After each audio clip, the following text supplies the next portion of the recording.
Harry Bottoms of the Royal Artillery was killed in action on D-Day.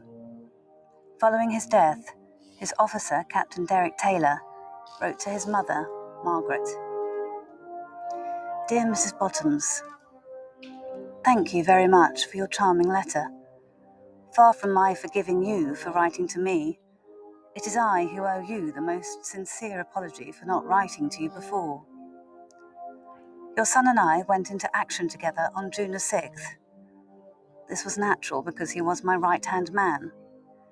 As far as my job was concerned, the success of the support given by our regiment to the infantry was largely attributable to faultless wireless communications, for which he was largely responsible.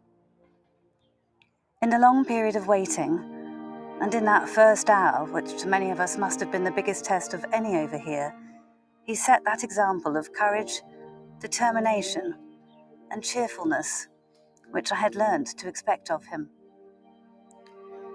During the advance, we were subjected to heavy and persistent mortar fire, which took its inevitable toll on the advancing troops. Norman was one of these. That is all. To the best of my belief, his death was instantaneous and without suffering. We had to go on shortly afterwards, but I returned to the cornfield at the first opportunity, which was about a week later, and then went to find his grave, which I have visited again on 2 occasions. You ask me if in this respect everything was and is all right. I can only assure you that I have given it my personal supervision.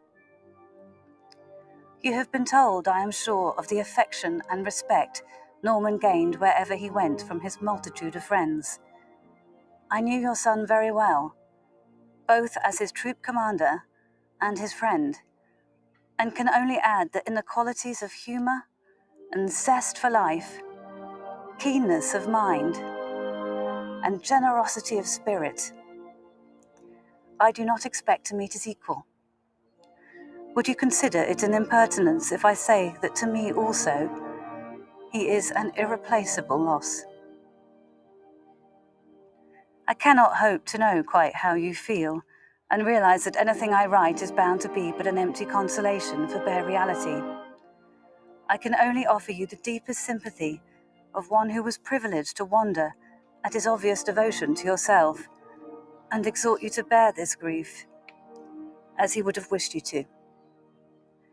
Believe me, yours very sincerely, Derek Taylor.